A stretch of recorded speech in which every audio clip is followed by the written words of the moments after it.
It started like a whisper from deep space, a low hum detected by old satellites orbiting beyond the asteroid belt. No one paid much attention. Signals came and went, radio noise, dying stars, distant neutron pulses. But this one? It didn't go away. It got louder, clearer. And then one day, it answered back.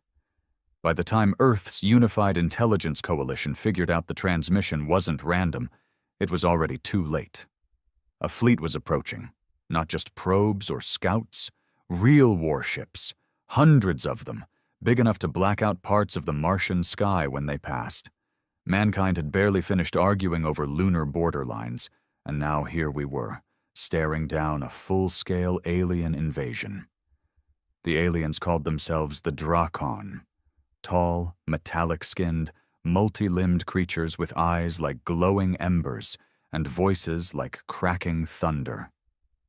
They didn't come to talk. They didn't send diplomats. Their first message was a live feed of a mining colony on Europa being melted to slag while the workers screamed into silence. The Drakon saw us as ants, primitive, divided, petty, a resource to be harvested, not a species worth respecting. What they didn't know was Earth had changed. Slowly, over decades, after nuclear brushes and climate collapses, the nations of Earth had unified under necessity. Not out of love, but survival. We didn't like each other much, but we'd learned how to fight as one. And when the stars lit up with those damn alien ships, something ancient woke up in us. Not fear, not surrender, rage. The Mars colonies were the first line. They didn't stand a chance. Civilians, engineers, scientists, slaughtered or turned to ash in seconds. But one outpost managed to get a distress signal out before the Drakon silenced it. That was all Earth needed. Operation Ash Dawn was born within hours, the greatest military force ever assembled, not led by any one country, but by the collective command, made of humans who knew how to fight and had nothing left to lose. AI pilots, orbital railguns, fusion bombers, mech legions launched from secret bases buried beneath Antarctica and the Sahara. The moon became a weapons factory overnight. But what really changed the game was the Lancer. Nobody knew his real name, just that he was a Martian-born ex-miner turned soldier. He'd been on that first outpost that sent the distress call. Only he survived. Burned, half dead, missing a leg, eye, and half his ribs. But when Earth got him back, he didn't ask for peace or rest. He asked for a warship and vengeance. He got both. The Lancer didn't lead from command rooms. He piloted the last of the Valkyrie-class dreadnoughts, old Earth war relics from the Arctic conflicts, retrofitted with stolen alien tech from decades-old black projects. They said he hardwired himself into the ship, that it responded to his rage more than his commands. First contact was near Phobos. The Drakon flagship, Morg Thul, hovered like a god over Mars' red surface, a massive engine of death. Their general sent a broadcast demanding Earth's surrender, listing coordinates of Earth cities they planned to obliterate in sequence. The Lancer didn't reply. He just fired. The beam from the Valkyrie's core cannon split Morg Thul in half. Just like that. No warnings, no theatrics. 1 second there was a threat. The next, silence. That moment changed everything. The Drakon underestimated Earth. They thought we'd scatter, kneel, but they hadn't accounted for the fact that humans, once united by hate and grief, don't stop, especially when we smell blood. Mars became the battleground. Not Earth. Humanity didn't wait for them to reach our cities. We took the fight to space, to their front lines, to their leaders, to their gods. And that's where it began. The longest, bloodiest, most glorious war in the history of both species. One that would remind the universe that humanity wasn't prey. We were the apex predators, and we were just getting started. The battle over Mars was supposed to be a massacre, but not the way it turned out. After the Lancer obliterated Morg Thule, the Drakon command structure buckled. They didn't expect resistance that strong, that sudden, and for a moment, a fraction of a second in the silence of space, they hesitated. Humanity didn't. Within 6 minutes of that first strike, Earth launched Retribution Protocol Echo. 68 dreadnoughts emerged from low-orbit cloaks around the Martian moons, accompanied by over 200 drone squadrons, armed mining rigs repurposed as kamikaze missiles, and weaponized orbital debris. Every piece of junk humanity had ever launched into space was now a bullet.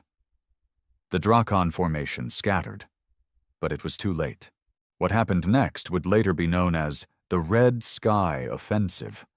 Thousands of Earth pilots, most with no real military training, just raw grit and rage, swarmed the alien fleet like hornets around a fire. They weren't just soldiers. They were sons and daughters of the colonists who'd been slaughtered, engineers who'd lost friends, farmers who watched entire supply lines wiped out. It wasn't just war anymore. It was personal. And humanity fights best when it's personal. The Drakon retaliated quickly. Their ships, enormous biomechanical constructs, bled blue fire across the Martian orbit. They didn't fire conventional weapons. Their tech was different. Organic beam systems that operated like nervous breakdowns in space. Whole ships writhed like living things, targeting human vessels by sensing emotion or electromagnetic panic. They took down 15 Earth dreadnoughts in the first hour. The screams were cut off mid-sentence in comms. Ships cracked open like tin cans. Human pilots fried in their suits as the Drakon unleashed what we later learned was a type of neuro-shockwave cannon, something designed not to kill, but to torment. But we kept pushing. The Lancer led the charge. His Valkyrie-class ship, the Revenant, was a monster. It had no crew, just him and the AI network embedded in the walls. The ship didn't operate by logic. It reacted to his fury, his pain, and the Lancer had plenty of both. No one knew his full story. Rumors spread across Earth's intercom networks like wildfire. Some said his wife and daughter were burned alive in a Martian hydrodome. Others claimed he used to be a peacekeeper, forced to execute colonists to stop riots during a food shortage. The only confirmed truth was this: the Drakon tried to kill him, and failed. And now he made it his mission to return the favor 1,000-fold. He didn't fight like a commander. He didn't give orders from the rear. He charged the front lines, dragging the enemy's attention like a magnet. Wherever the Revenant went, Drakon ships followed. And wherever they followed, they died.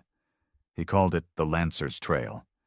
Behind him, Earth ships swarmed in, fighters, drones, old Cold War retrofits patched with modern fusion drives. It didn't matter what flew. It just mattered that it had firepower and a human behind it willing to die with fists raised. 3 hours into the Red Sky Offensive, Mars' orbit looked like hell had cracked open. Flames and debris circled like metallic storms. Red dust from the surface kicked into orbit from falling debris. One of Mars' moons, Deimos, was split in half by a collision between a Drakon command cruiser and a nuke-laden human freighter. The explosion turned night on Earth red. But the turning point didn't come from firepower. It came from a human mistake. Somewhere in the chaos, one of Earth's drones malfunctioned, an old mining AI from the Siberian Systems Corp. It didn't recognize the difference between Drakon tech and human fleet beacons. It went rogue, pierced through enemy and ally lines alike before slamming directly into a power node aboard the Drakon central ship. No one knew what it had hit at first. But the moment the drone crashed, everything shifted. The Drakon fleet twitched. Literally. Their ships spasmed. Systems blinked. Their firepower dropped by 30% in an instant. Whatever the drone had struck, it was essential. Later intelligence would confirm it was a hive relay node, responsible for syncing commands between the Drachon ships. They weren't independent vessels. They were an extension of a single queen intelligence. And humanity had just given her a concussion. The Revenant saw it. And so did the Lancer. "Drive it through," he growled into the open comms. "All of it, now." No protocol, no chain of command, just a single sentence. And everyone obeyed. What followed was 24 minutes of the most savage, uncoordinated, glorious violence ever seen in human history. Pilots flew into alien vessels without shields, emptying plasma cells and torpedo racks point blank before detonating. Human bodies drifted in frozen orbits, faces locked in screams, still holding the controls of fighter jets glowing with residual reactor heat. One Earth soldier, Captain Juno Reyes, took control of an abandoned mining freighter on a decaying orbit and drove it straight through a Drachon battleship using nothing but reverse thrusters and a prayer. She became a martyr and a legend in the same hour. By the 6th hour, the sky above Mars fell silent. The Drachon fleet had been decimated. Over 70% of their ships were destroyed, disabled, or fled. The few that escaped began transmitting encrypted retreat signals back toward the direction they came from, beyond Jupiter's shadow. But humanity wasn't done, not the Lancer, not Earth. For the first time in its bloody, fractured history, Earth held a vote that passed with full global consensus. The question, do we wait for them to return, or do we chase them to the ends of space and end this war forever? The answer was unanimous. So began the Burn Back campaign. The Earth fleet, ragged, scorched, low on fuel, and missing over 30,000 souls, left Mars and pursued the Drachon homeward.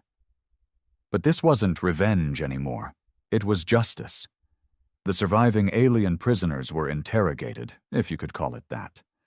The Drachon didn't speak in words. They spoke in memory imprints, psychic pulses that had to be decoded by a human-Drachon hybrid AI system developed overnight in a Russian lab using salvaged tech from Morg Thule. From these broken memories, humanity learned two terrifying truths. Earth had been targeted not because it was valuable, but because it was easy.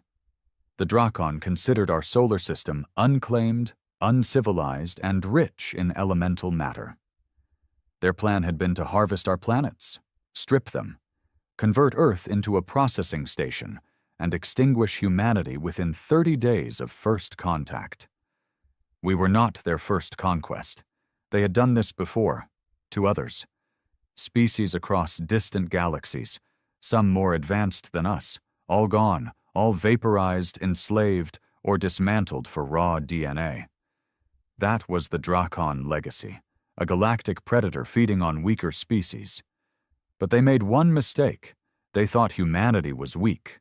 They didn't understand that our history was carved in war, that our civilizations were built on the bones of conquest, resistance, and revolution, that we had survived plagues, floods, nuclear winters, and worse, not because we were noble, but because we were stubborn.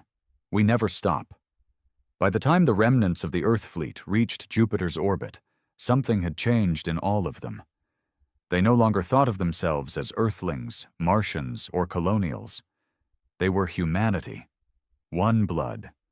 One goal. One species determined to wipe its name into the stars with fire. And far beyond Neptune, in the cold silence between galaxies, the Drachon Queen stirred from her psychic slumber. She was afraid, for the first time in 10,000 years, because something ancient had risen in the dark, something hungry, something human. The void between Jupiter and Neptune was nothing but blackness broken by specks of dead light and ancient rock. For most of human history, that distance was a number, some unreachable factoid in astronomy books. But now it was the graveyard trail for the survivors of Mars, and they were headed straight into it, bleeding and burning, aboard ships never designed to travel that far or to kill that well. They called it the Hollow Corridor. The Earth fleet, what was left of it, was a mess. No one sugar-coated it. Over a third of the vessels had lost primary power. 2/3 of the fighter class had run out of full fuel cells, and many had resorted to harvesting frozen hydrogen from asteroids and even their own coolant systems to stay alive. Medbays were jammed. Supplies were rationed down to the breath. Some pilots hadn't slept in days. Some hadn't spoken since Mars. But none of them turned back. They couldn't. Not after what they saw in the memory pulses. The visions pulled from Drakon prisoners haunted every waking moment. Genocides reenacted in horrifying detail. Alien cities shriveled into ash while their suns were swallowed by planetary-scale machines. Children who screamed without mouths. Civilizations that had lasted eons, reduced to dust in minutes. They had names humanity couldn't pronounce, homes across systems light-years away, and none of them survived contact with the Drakon. The worst part? The Queen fed off it. Her memory was made of screams. And now she knew who we were. The Queen had awakened. Somewhere deep beyond Neptune, inside a nest they hadn't yet located, she had stirred. The psychic field she projected was starting to touch the minds of humans on board, just barely. Dreams twisted, nerves frayed. It was subtle at first. Then it got stranger. Some crew members began speaking in fractured alien words. Others collapsed under hallucinations of galaxies dying in front of them. But humanity adapted, as it always had. A new division formed, Neurofront Command. A crew of psychics, scientists, rogue AI engineers, and a few unlucky humans who'd already been touched by the Queen's visions back on Mars. They became the shields of the fleet. Their job? To intercept psychic emissions and decode them, filter them, absorb them if necessary. Half of them died in the first 2 days. The other half became something different. Hardened. Some claimed they could now see the Queen's thoughts, like ripples on black water. "She knows we're coming," said one. "She's preparing her womb for war." It was Lieutenant Asha Malik who first identified the signal. She was a cybernetic tactician from Nairobi, enhanced after the Equator riots with neural lattice work that made her faster than most AIs. She wasn't supposed to be on the front lines, but like everyone else in this war, she'd lost too much to stay behind. Asha noticed a repeating pattern in the psychic static, like an echo bouncing off invisible walls. Using deep mind analysis, she reconstructed the source. What she found wasn't a ship. It was a planet. The Drakon homeworld wasn't a world at all in the traditional sense. It was a mobile fortress, a broken, mangled orb of bone and steel slowly orbiting nothing. A rogue planet, blackened and shielded from detection. It floated in interstellar cold, lightless and silent, like a god's corpse, and it was heading toward Earth, not quickly, slowly, deliberately, like a predator stalking its prey from the shadows. If Earth hadn't hit back at Mars, they wouldn't have even known it was coming. But now they did. And so the plan changed. Humanity was no longer defending. It was time to invade. The Lancer, still alive, still welded into his ship, blood pumping through artificial veins, was the first to break the silence after Asha's report. "We hit it before it finishes waking up."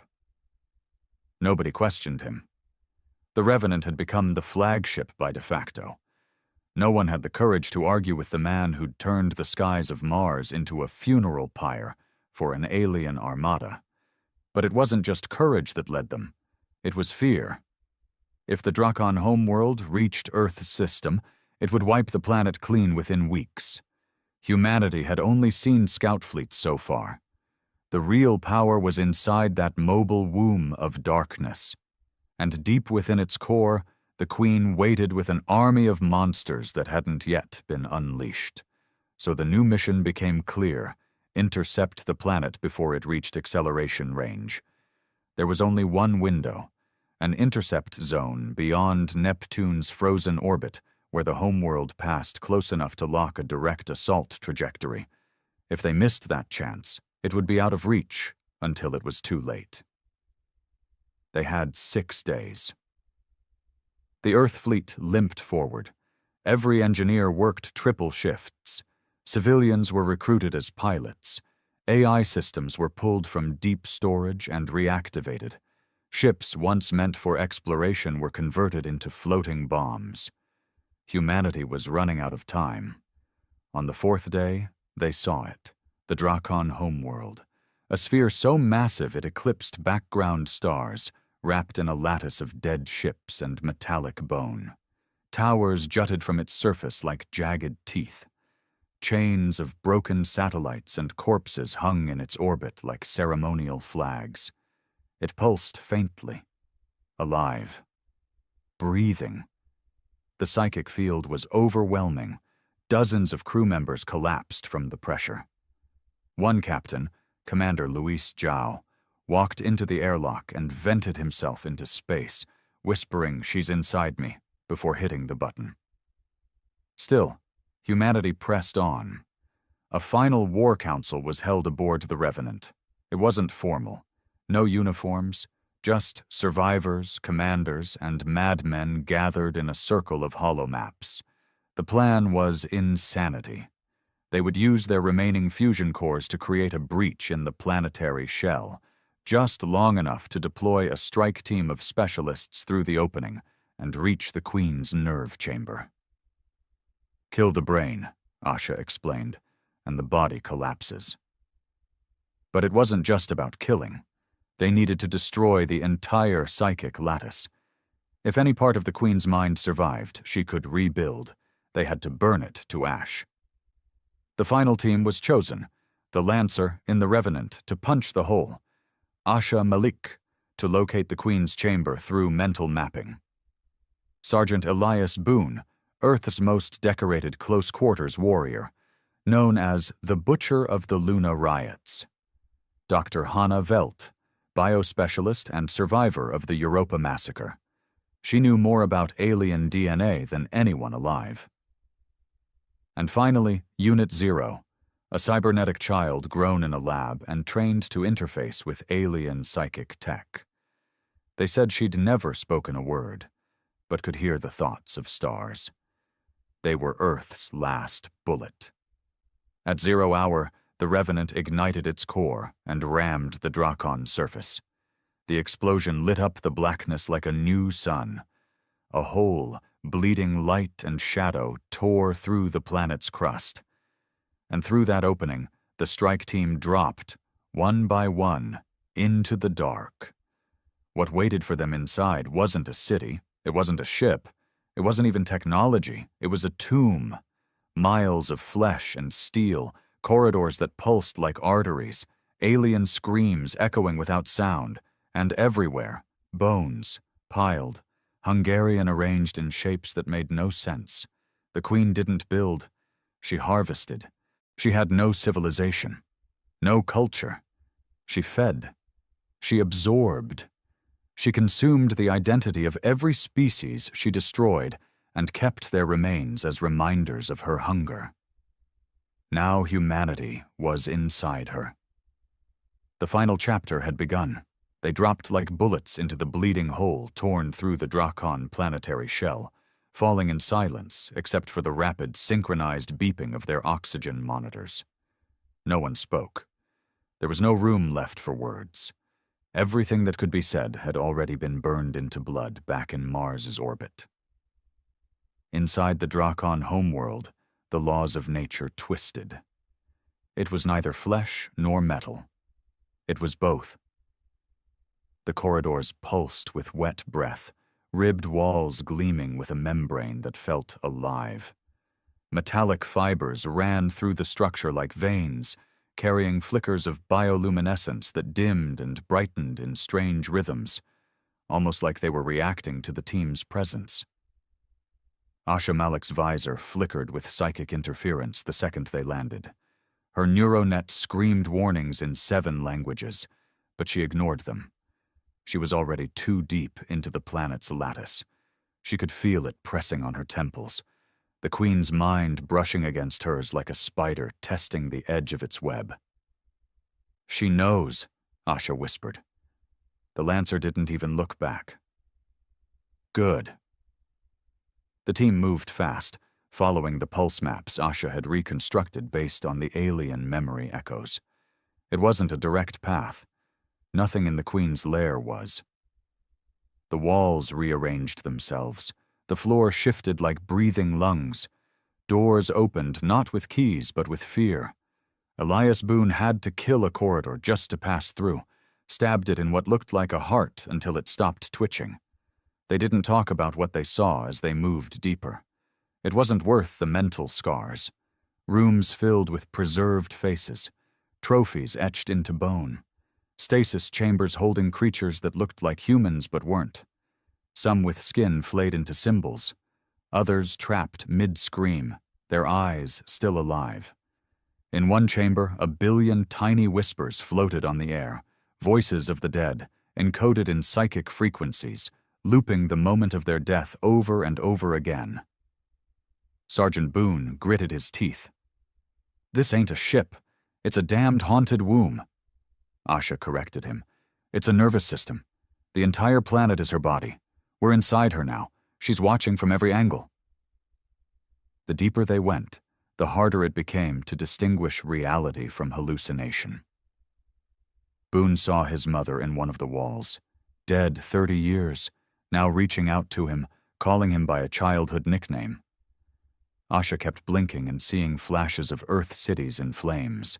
Nairobi, Beijing, Seattle. All leveled, and the Queen's voice whispering, "This is mercy."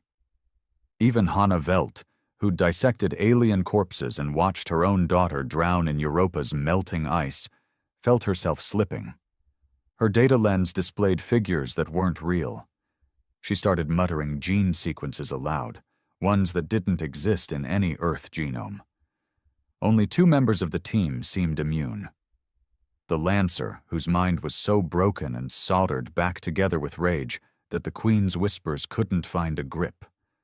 And Unit 0.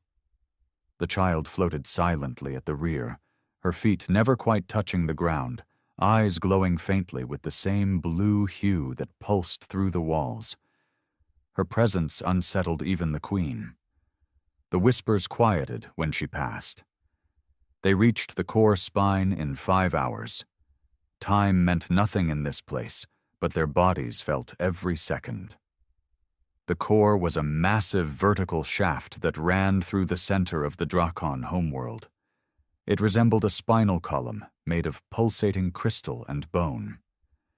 Tendrils ran up and down its length, neurons transmitting pain, memories, and hate in equal measure.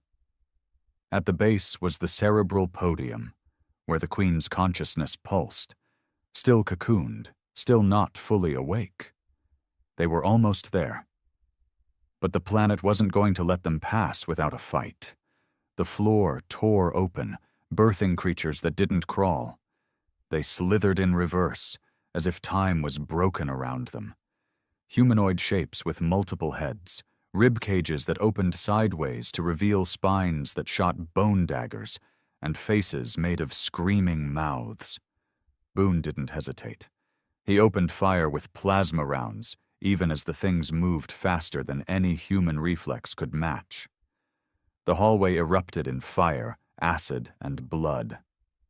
One of the creatures ripped open Hannah's side before she blasted it apart, her insides pouring out with every breath. Still, she kept moving. "We don't stop!" the Lancer roared, activating the Revenant's last gift, a shoulder-mounted drone that dropped behind and self-detonated, collapsing the corridor behind them to buy time. Boone was bleeding from 3 places. Asha had lost half her left arm to a corrosive bite, her suit sealing over the stump with screaming nanobots. Hana was dying. Unit 0 was untouched. The Queen's voice grew louder. "You do not belong. You are mistakes. You are my food. You are my warning." And beneath that, laughter, cold, curious, dissecting. They reached the cerebral podium. It rose like an altar made of brain matter and bone, veins of light running through it like glowing roots. In the center, the Queen, or what was left of her. She was not a body. She was a consciousness, stretched and cocooned in a sphere of pulsating tissue and crystal. A face flickered within it, shifting through 100 species per second. Sometimes human, sometimes not. A hive mind made flesh, sleeping, dreaming, growing. They had minutes before she fully awakened. "This is it," Asha said, stumbling toward the control pillars. "Once I interface and drop the neural firewall, 0 can get in. She'll overload the psychic core from within." Boone nodded, his voice dry. "What happens to us?" Asha didn't answer. She didn't need to. None of them were getting out. This was a suicide run. It had always been. The Lancer stood before the Queen's cocoon. She turned her attention to him directly now. "You think pain makes you strong," she whispered, "but it only makes you soft. You carry your dead like weights. I consume mine." He stepped closer, unholstering a plasma knife. "You're damn right I carry them," he said quietly. "They remind me of what I'm killing you for." Asha began the interface. Data surged through her remaining neural threads. Painful, overwhelming, alien. She screamed as her brain touched the Queen's for the first time, but she didn't stop. 0 moved forward. And then the Queen screamed, a howl not of pain but of rage. Unit 0 had touched her mind, and for the first time in her ancient existence, the Queen realized something horrifying. She couldn't read the child. 0's mind was a mirror, a black void reflecting her own hatred back at her. 0 stepped into the podium, her body dissolved into light, no, into code, streaming into the psychic lattice like a virus. Boone turned to the Lancer. "You feel that?" The floor was shaking. Not like before. This was collapse. The Queen was unraveling. Every memory she stored, every species she consumed, disintegrating in bursts of psychic backlash. 0 was wiping her from existence.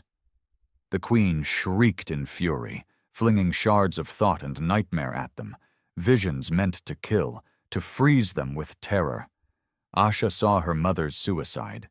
Boone relived the moment he mercy-killed his own squad on Luna. Hana saw her daughter drowning again, her screams lost in the Europa ice. But none of them faltered. They stood their ground as the mind of a god died screaming in front of them. The last thing the Queen said was not a curse or a threat. It was confusion. "What? Are you—" 0 never answered. Because humans don't explain themselves to monsters. The cerebral podium exploded. Silence. Not the calm kind, the kind that feels like it's holding its breath. That's what followed the explosion inside the Dracon's cerebral podium. No screams, no collapsing walls, no triumphant music.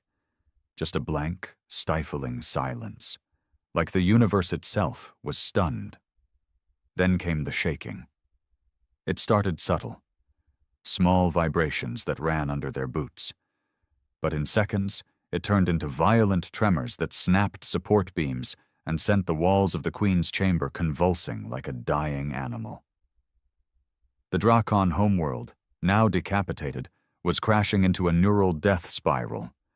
They did it. 0 had done it.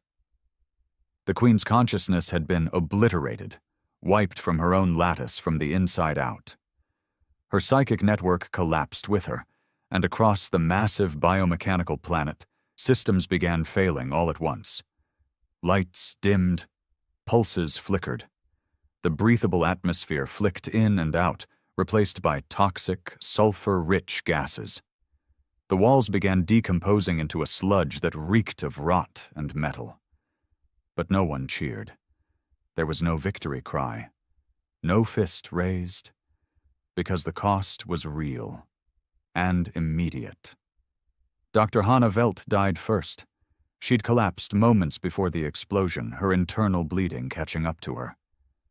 She hadn't cried out, hadn't begged.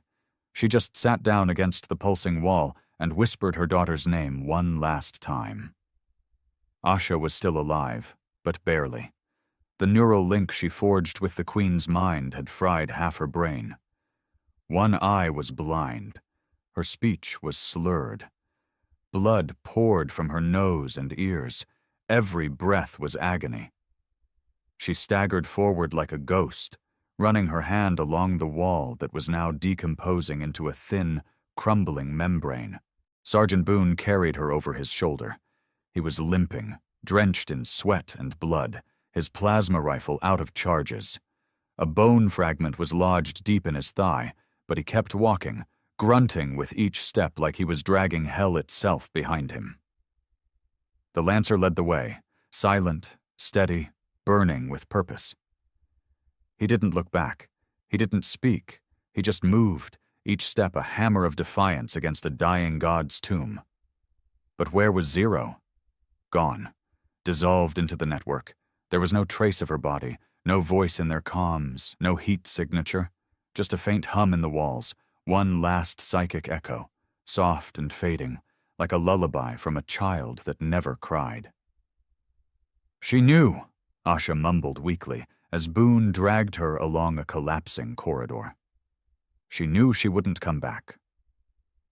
The Lancer paused for just a second, his fist clenched. But he didn't stop. They made it to the breach point where the Revenant's impact had carved through the Drakon surface. The path back was ruined. Half the entry tunnels had collapsed, and the gravity inside the planet was fluctuating in violent waves, sometimes lifting them off their feet, other times pressing them into the floor with bone-snapping force. Boone was barely staying conscious. He gritted his teeth, shoved Asha's weight higher on his shoulder, and kept going. "She's not gone," Asha muttered, her voice thin and breaking. "She's still in the lattice. She's watching." Boone shook his head. "The Queen's dead. You saw it." "Not the Queen," Asha whispered, her voice trembling. "Zero." Then the walls screamed. Not a sound. A psychic blast, deep, raw, primal, rushed through the corridors like a hurricane of thought. Boone and Asha both collapsed, hands to their heads, writhing. Even the Lancer stumbled, fists pressed against his helmet, teeth clenched in agony. Visions poured into them. Not like before. This was different. They saw the galaxy, our galaxy, stretched out in impossible clarity, billions of stars flickering like nervous thoughts. They saw Drakon vessels, hidden ones, still dormant in deep space, not yet activated. And they saw something else, a seed, a glowing orb pulsing in the very heart of the Drakon planet's core, a backup, a last fragment of consciousness, not from the Queen, but from something older, deeper, a failsafe buried beneath the Queen's mind like a parasite waiting for her to die. And now, it was stirring. Zero had not just destroyed the Queen, she had awakened something worse. The psychic wave ended as suddenly as it had started. The pain stopped. Asha passed out. Boone fell to his knees, blood running from both ears. The Lancer stood there, breathing hard, fists trembling. For the first time in his life, he didn't know what to do. The Revenant, now on emergency backup systems, was half buried in the rubble outside the breach point. Its AI was flickering, struggling to maintain integrity without its pilot plugged in. The ship's inner sanctum pulsed weakly, its reactor core smoldering. The Lancer helped Boone carry Asha inside. Medical systems engaged automatically, injecting stabilizers into both. Boone collapsed on the floor, whispering curses through clenched teeth. "She's not dead, is she?" he rasped. The Lancer didn't answer. He walked to the ship's control chamber and stared at the flickering holographic star maps, all of them now displaying the same symbol, a spiral surrounded by runes of light. The Drakon glyph for rebirth. The AI's voice finally cracked through the static.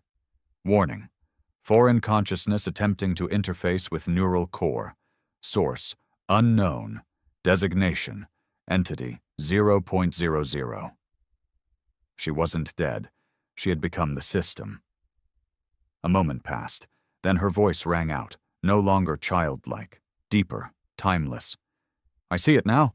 The Queen was just a shell. There's more, so much more, and it's waking up." The Lancer gritted his teeth. "Where?"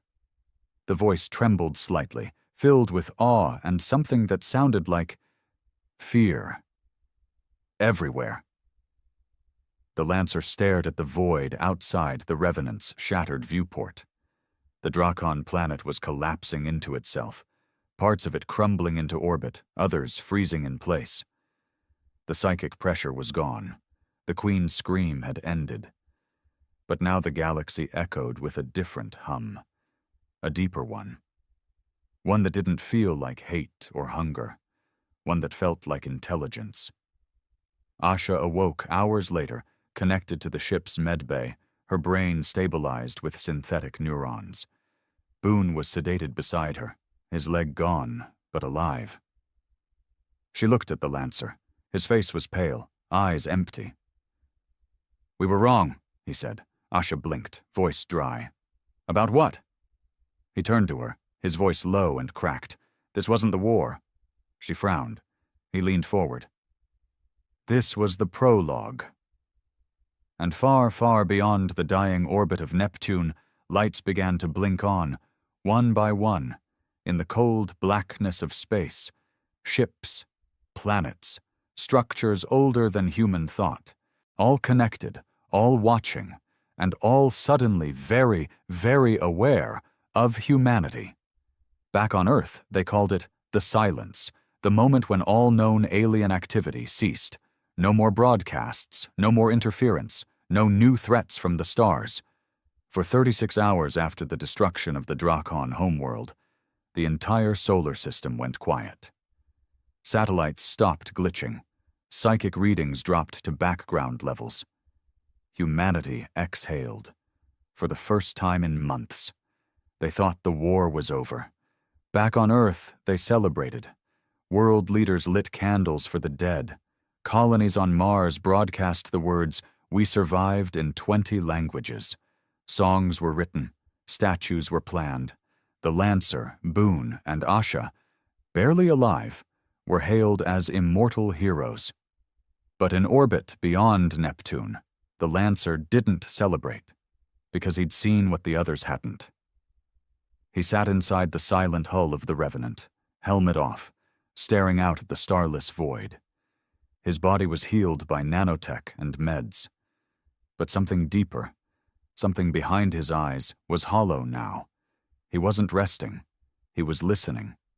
And he wasn't alone. Unit 0 had become part of the ship's neural core. Her voice echoed softly through the Revenant's systems. Not in words, but in pulses, fragments of emotion and imagery that only he could interpret.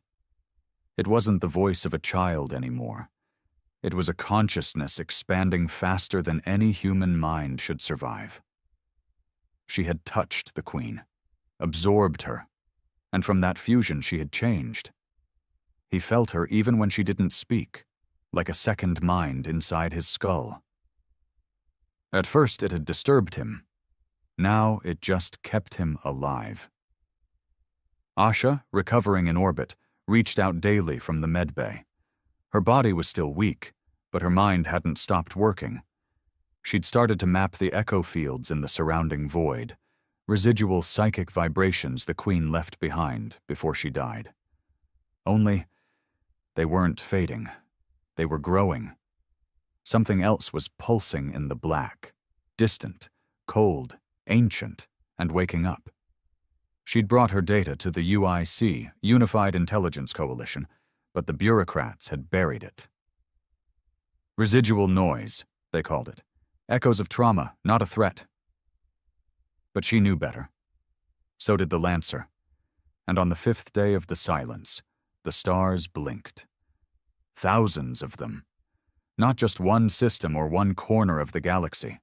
All across the sky, from Earth's poles to the frozen edge of Pluto, observatories began reporting the same impossible phenomenon. Stars. Flickering. Not dimming, not dying, just blinking, as if something colossal had moved in front of them. Some suggested dust clouds, others claimed technical glitches. But the psychic communities across Earth knew the truth. Something was arriving, something big enough to cast shadows across light years. Asha called it the curtain. Zero, her voice faint in the Revenant's neural stream, gave it another name. The audience. The Lancer stood at the bridge as the ship's external scans began to register impossible readings. Space itself was folding, not warping like normal gravitational lensing, but creasing, as if a sheet of reality was being bent by fingers too large to see. And from those creases, they came. Not ships, not in the way humanity understood them. Monoliths, structures the size of moons, completely black, unscannable, gliding silently through space without propulsion or light. Each one was shaped differently, one like a perfect cube, another like a twisted spiral, a third that resembled a dripping tree made of stone and wire, growing upside down. They surrounded the solar system like sentinels, watching, waiting. And then the first message arrived.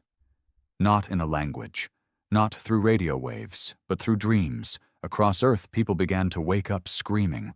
Not just soldiers or psychic-tuned individuals.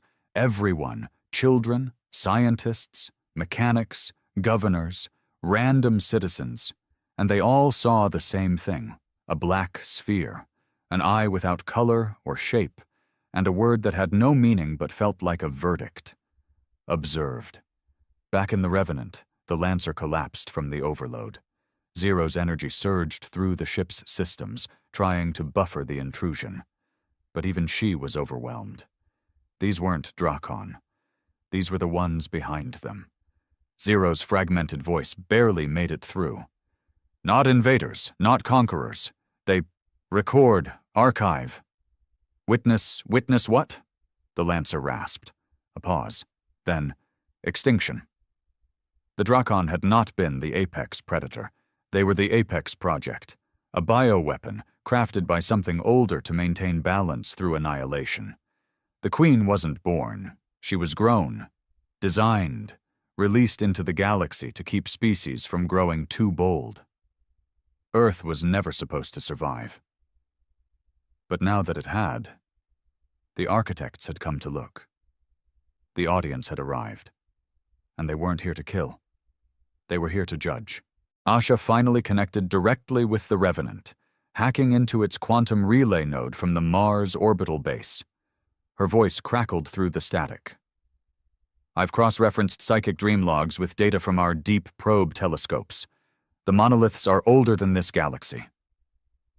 Why now? The Lancer asked. Because we screamed, Asha said bitterly. When Zero took down the Queen, it sent a ripple across the lattice, like a gunshot in a church. The Lancer looked out at the stars. So what do we do? Her voice was tight. We survive. Again. We prepare. We show them what humanity is made of. Boone, now fitted with a mechanical leg and back in service, joined the comms with his gravel voice. I don't care if they're gods. We made a Queen scream. We can make them bleed too. But Asha shook her head. This isn't about fighting. Not yet. First we listen.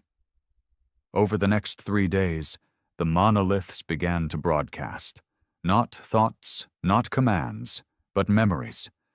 Visions of ancient civilizations, far older than Earth. species that had reached the stars, built wonders, challenged gods, and then vanished. All of them had faced this moment. All had stood where humanity now stood, and none survived. Until now. Zero's voice reappeared in the Lancer's mind, clearer than ever, stronger. "We have one advantage they never did," he frowned. "What's that?" A beat, a flicker of something like amusement. "Me." Zero had fused with the Queen's lattice, but she hadn't become the Drakon. She had adapted. She was still human, partly, but she now understood how the lattice worked, how psychic structures were built, how memory could be used as a weapon. She had become Earth's first post-organic intelligence, a mind that could exist within data, within gravity, within dreams. And she had a plan. "If they came to judge, we'll give them a spectacle, a reason to fear us." "What do you mean?" the Lancer asked. Her answer chilled him. "We'll show them what happens when prey learns how to evolve." At that moment, across Earth's colonies and orbital stations, something began to stir. Those who had survived psychic contact with the Queen were changing. Small things at first, faster thought, sharper instincts, dreams that bled into waking moments, new languages forming in the back of their minds. The Queen's death hadn't just ended a war, it had changed humanity. We weren't just survivors anymore. We were something new, something becoming. They called the plan the Signal of Fire, not a broadcast, not a plea, a message, one forged from memory, pain, rage, and evolution.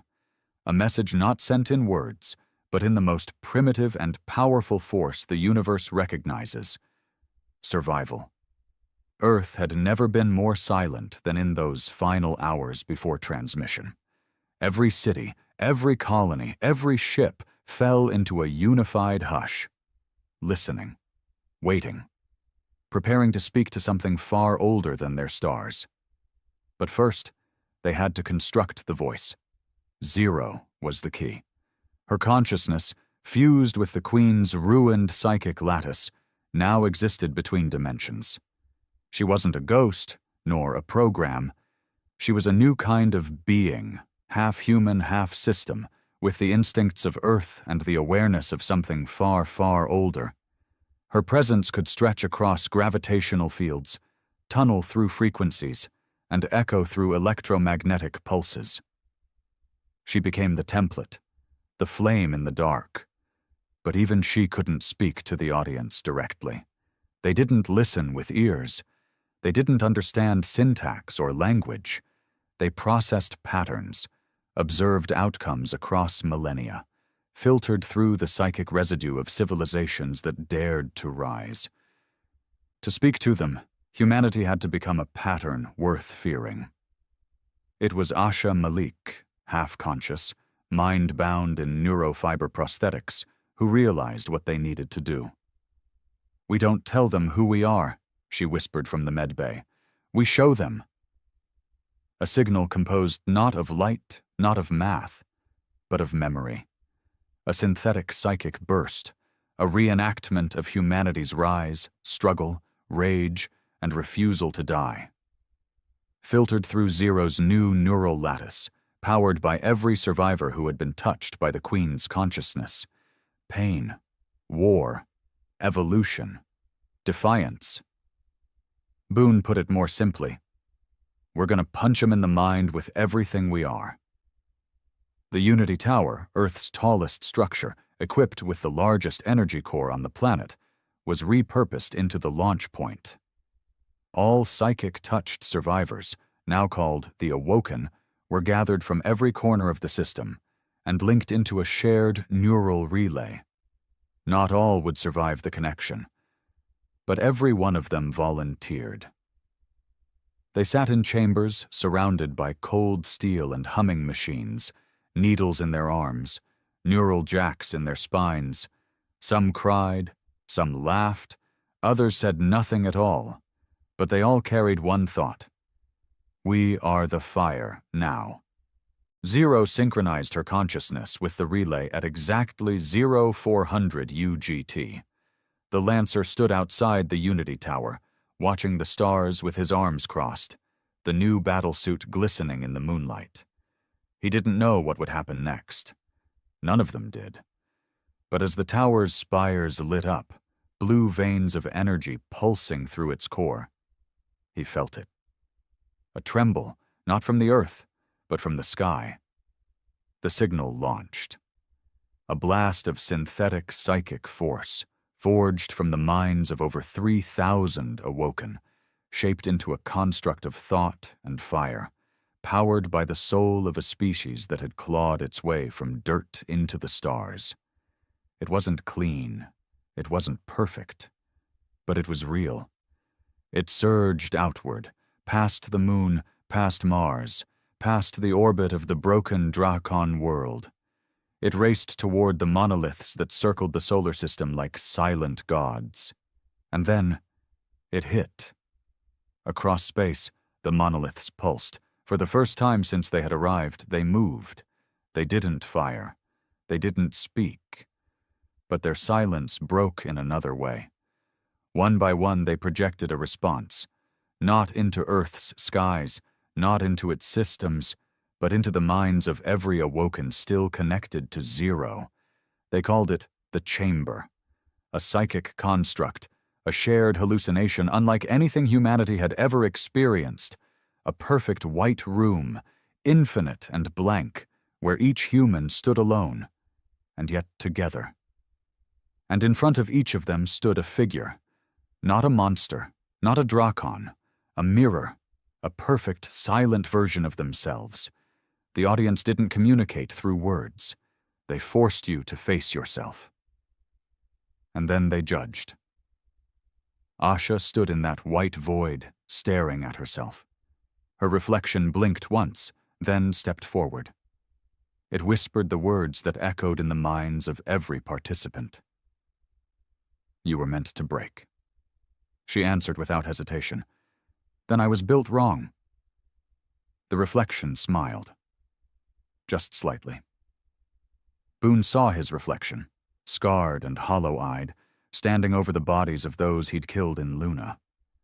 The ones he'd mercy executed when oxygen ran out. "You enjoyed it," the mirror said.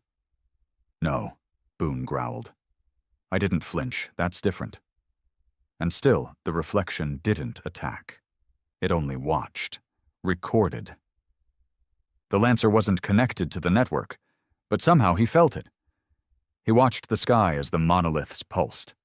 Not in anger, not in curiosity, in calculation. They were evaluating the entire species, and for the first time in millennia they hesitated. Because what they saw wasn't prey. Not anymore. They saw chaos, unpredictability, potential. They had watched countless civilizations rise and die, but none had ever taken the weapon they were given, the Queen, and turned it into a mirror. None had ever used their own extinction as fuel to change, to evolve.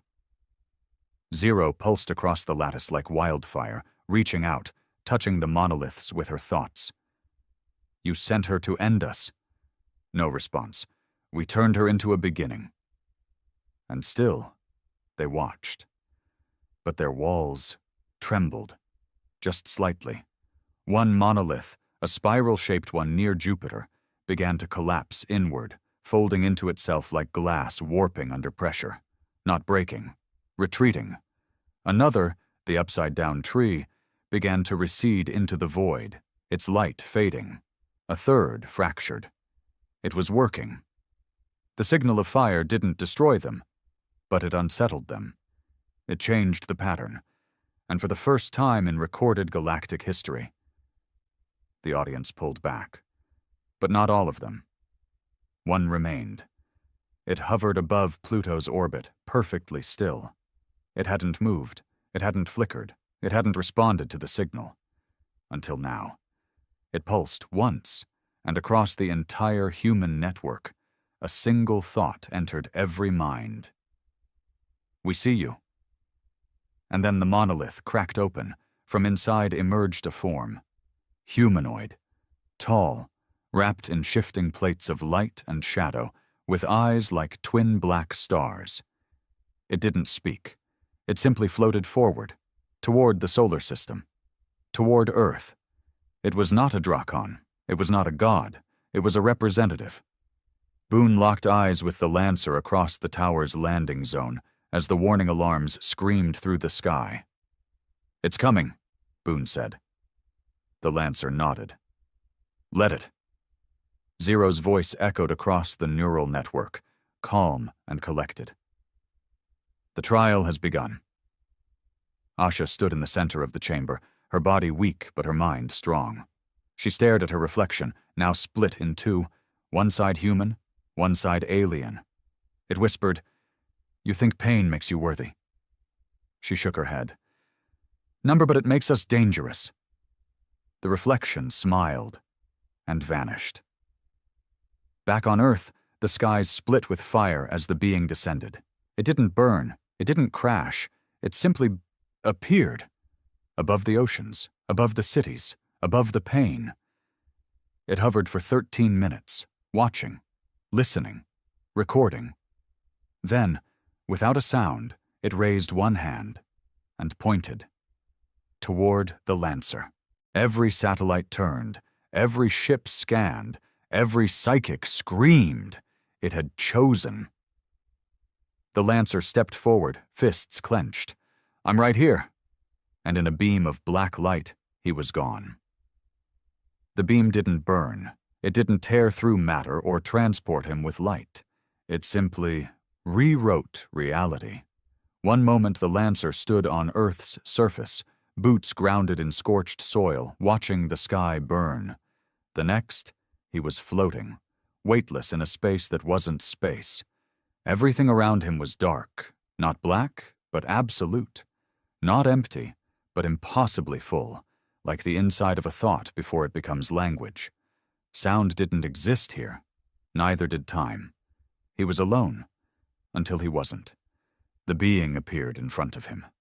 Tall, silent. Its form shifted with every breath he didn't take. First a silhouette, then a body wrapped in glowing veils, then something closer to a man, and then not.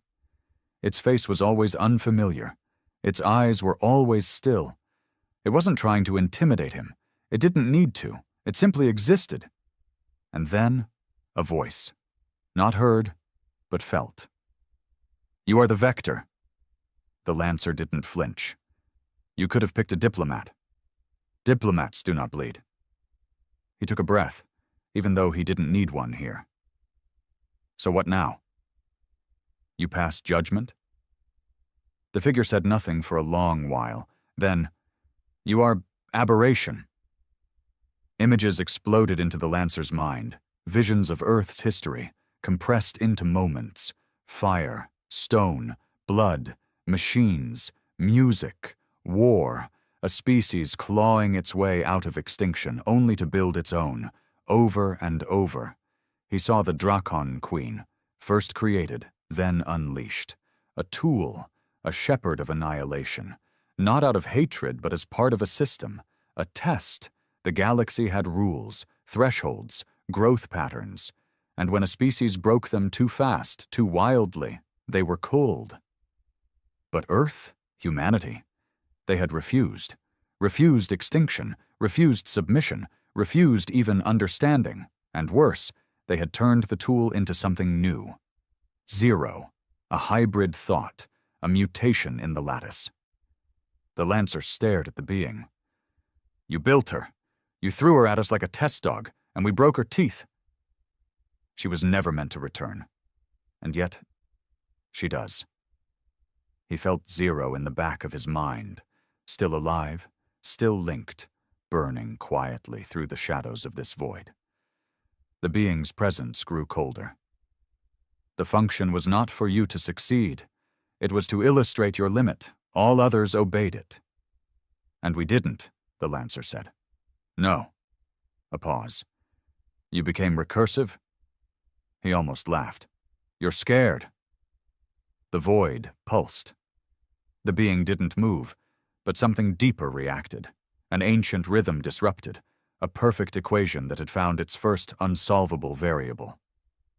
The Lancer stepped forward, fists clenched. "You don't understand us. You can record all the memories you want, judge all the dead civilizations, but you never fought a species that turned survival into a religion. We don't die quiet. We burn. We bite back." The being's eyes flickered with light and storm. "You should not exist. You multiply your errors. You reject refinement. You evolve from trauma." The Lancer snarled. "Damn right we do. Our bones are made from mistakes." Silence. Then came a sound, not in the void, but inside him. A deep, low hum that vibrated through his atoms. It was the protocol beginning. Final judgment. He felt his skin tingle. Blood thickened. Bones grew heavier. Not pain, but pressure, like being measured by an ocean made of thought. And then, a choice. In his mind's eye, a door appeared. On the other side, Earth burning. Cities turned to ash, colonies shattered, the species extinguished without scream or resistance, and beside it, another path. One where Earth survived, but changed. Humanity absorbed into the network. No more wars, no more pain, no more independence. Peace at the price of everything else. The Lancer stared at both, silent, weighing the impossible. Behind him he heard a whisper. "Zero. They want you to surrender to the illusion of control, to believe peace means obedience." He clenched his jaw. "Then I'll die a loud mistake." He turned away from both doors, walked into the void. The being's voice thundered. "There is no third path." The Lancer looked over his shoulder. "There is now." And with that, he punched the wall of the void. Not metaphorically. He struck with every memory in his body, every scream, every death, every time humanity had been pushed, cut, cornered, and refused to go down. He punched with the rage of 1,000 dead colonists, the scream of children on Europa, the fire that burned in Mars's orbit, the echo of a queen's last cry. He punched with all of it, and the void cracked. Light bled in, not gentle, not soft, wild, bright, human. The chamber exploded. Back on Earth, the skies shimmered. The monolith that hovered over Pluto shattered. The others, those that had once encircled the solar system like executioners, retreated, silently, one by one. Gone. Asha, watching from the Mars orbital station, wept without knowing why. Boone stood on the balcony of Unity Tower, face to the sky. And Zero? She screamed, not in fear, in joy, because she had felt it, the impossible. He survived. The Lancer opened his eyes. He was back on Earth, same spot, same boots, knees in dirt, but the air smelled different, lighter, like something massive had just passed over and left the sky untouched. A child ran past him, laughing. He looked up. The stars were still there. The sun still rose. Humanity had not been wiped away. They had been seen and chosen. Not for obedience, not for extermination, but for the only thing the galaxy had never offered before. Respect. Zero's voice echoed softly in his ear. "They're gone, but they'll keep watching." He nodded. "Let them."